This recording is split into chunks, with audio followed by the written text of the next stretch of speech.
বেশি নয়, মাত্র দুদিন আগের ঘটনা। একটি জাতীয় দৈনিকে দেওয়া সাক্ষাৎকারে নারী দলের বর্তমান অধিনায়ক নিগার সুলতানার বিরুদ্ধে বেশ কিছু অভিযোগ তুলেছিলেন সাবেক অধিনায়ক জাহানারা আলম। তখন বাংলাদেশ ক্রিকেট বোর্ড বিসিবি সেই অভিযোগগুলোকে ভিত্তিহীন বলে সংবাদ বিজ্ঞপ্তি দিয়েছিল। এবার আরও বড় তোপ দাগালেন জাতীয় দলের সাবেক এই ফাস্ট বোলার। এতে নত হতে হয় বিসিবিকে।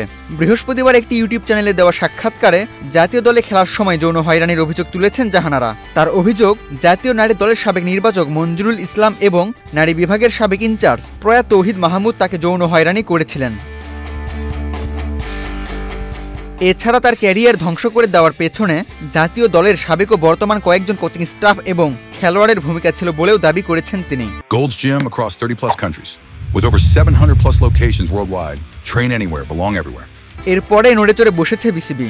জাহানারা আলমের এসব অভিযোগের পর বিষয়টি তদন্তে একটি কমিটি গঠনের সিদ্ধান্ত নেয় বাংলাদেশ ক্রিকেট বোর্ডের সর্বোচ্চ সংস্থা।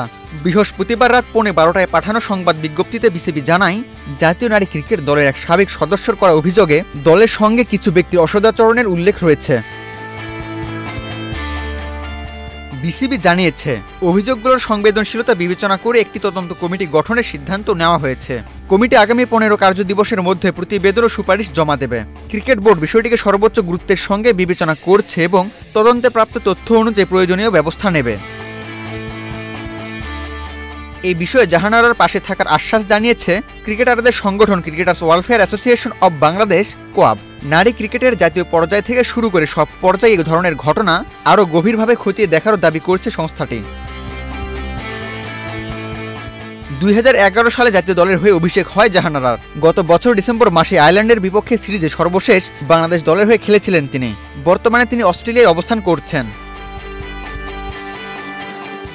আবু তালহা, বাংলাদেশ প্রতিদিন।